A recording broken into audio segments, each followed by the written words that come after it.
How many people actually believe in the idea that the way you think has some effect on your life?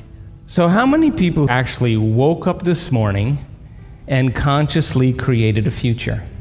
You know, the biggest reason why people don't do it is because you don't really believe it's true. You see, if you knew on a gut level that it was absolutely true, would you ever miss a day? And would you ever let any thought slip by your awareness that you didn't want to experience? So your brain, according to neuroscience, is organized to reflect everything you know in your life. Your brain is a record of your environment. It's a record, an artifact of your past. So if you believe this, then does your environment control your thinking, or does your thinking control your environment? So if you wake up in the morning and you get out of bed on the same exact side as you did the day before, you shut the alarm clock off with the same finger, you slip into your favorite slippers, you shuffle into the bathroom and you use the toilet like you always do, then you walk over to the mirror and you look at yourself to remember who you are, then you get into the shower and you wash yourself in the same routine way, then you groom yourself to look like everybody expects you to look. Then you go downstairs and you drink coffee out of your favorite mug. Then you drive to work the same way as you did the day before. You see the same people that push the same emotional buttons. You do the exact thing that you know how to do and you memorize and can do so well that you're an expert at. Then you hurry up and rush home so you can hurry up and check your emails, so you could hurry up and go to bed, so you can hurry up and do it all over again. Now, here's my question. Did your brain change at all that day? We could say that you were thinking the same thoughts, performing the same actions, that create the same experiences, that produce the same emotions, but secretly expecting something to change in your life. So then, as the environment turns on different circuits in your brain, you begin to think equal to your environment. As you see the same people and go to the same places and do the same things at the same time, it's the external environment that's turning on different circuits in your brain, causing you to think equal to everything that you know. And as long as you think equal to everything that's familiar or known to you, what do you keep creating more of? Same life. Now, the quantum law is still applying to you. You're just thinking equal to everything that you know, and you keep creating more of the same. To change, to truly change, is to think greater than your environment. And every great person in history knew this, whether it was William Wallace or Mahatma Gandhi or Martin Luther King or Queen Elizabeth I or Joan of Arc. They all had a vision. They all had an idea. Couldn't see it, couldn't smell it, couldn't taste it, couldn't feel it, but it was alive in their mind. It was so alive in their mind that they began to live as if that reality was actually happening now. So can you believe in a future that you can't see or experience with your senses yet, but you've thought about enough times in your mind that your brain is literally changed to look like the event has already happened? Neuroscience says it's absolutely possible.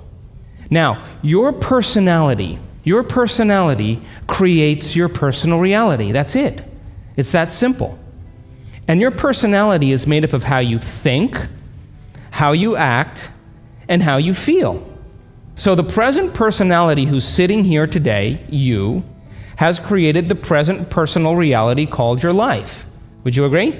Would you also agree then, if you wanted to create a new personal reality, that on a fundamental level you would have to change the thoughts that you are thinking, the behaviors and habits that you're demonstrating, and the emotions that you've memorized that's become part of your identity? And most people try to create a new personal reality as the same personality, and it never works. We have to become somebody else. So then, as you keep thinking the same thoughts, performing the same actions, and living by the same experiences that produce the same emotions, there's a principle in neuroscience that says nerve cells that fire together wire together. And if you keep repeating the same states of mind and body over and over again, your brain begins to fire in the same sequences, in the same patterns and same combinations. And whenever you make your brain work in a certain way, that's called mind. Mind is the brain in action. So as you remind yourself every day who you think you are, you're causing your brain to fire in the exact same ways. And as they fire and wire in the same patterns over time, the brain moves into a very finite signature, and that's called your personality. Now, that box in your brain isn't literally a box, but it's the most commonly wired, neurologically fired programs that run redundantly because we keep doing the same things over and over again. To change your mind, then, is to make the brain work in new sequences and new patterns and new combinations, to begin to make the brain work differently.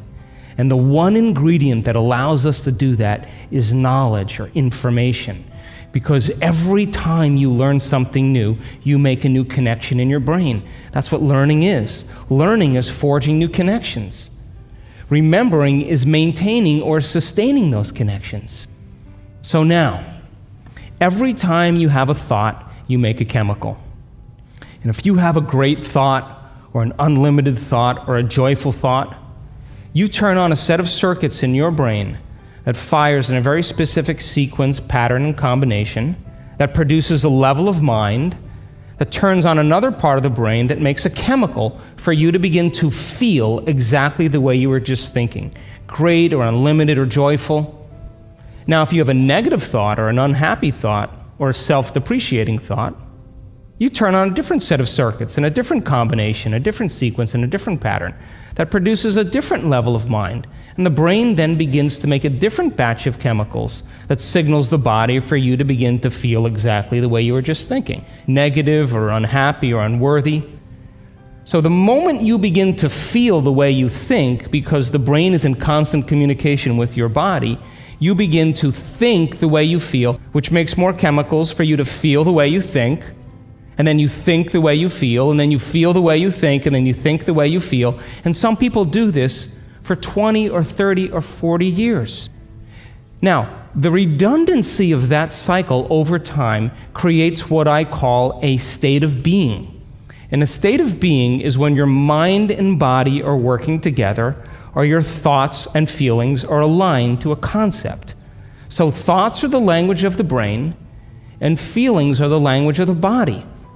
And as people get caught in this cycle of thinking and feeling and feeling and thinking, over time, they condition their body to memorize that emotion as well as the conscious mind.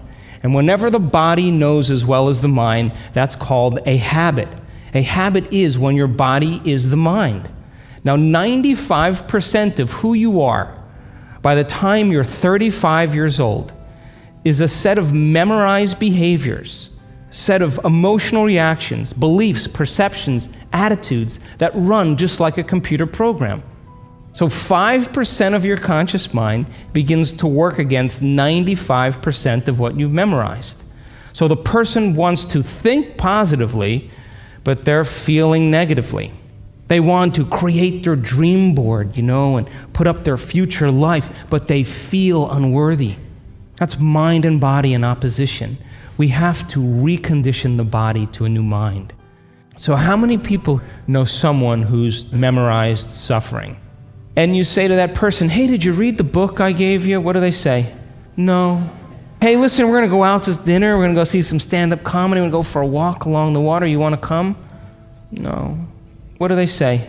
I'm insisting on this neurochemical order that no person, no thing, no experience can move us from it. And we have these three brains to allow us to move into a new state of being. And the quantum field, universal mind, whatever you want to call it, responds to who you're being. Not what you're thinking, not what you're feeling, but the combination of how you're thinking and how you're feeling, called a state of being. Now, most people wait for what? Crisis or trauma or disease or loss or diagnosis to really want to change. They wait to the point where the ego is brought to such a low level that they cannot go on business as usual any longer. That's when we begin to look at how we're thinking or what we believe or how we act or our attitude or what emotions we're living by. And my message is, why wait? We can learn and change in a state of pain and suffering, which tends to be the human model, or we can learn and change in a state of joy and inspiration.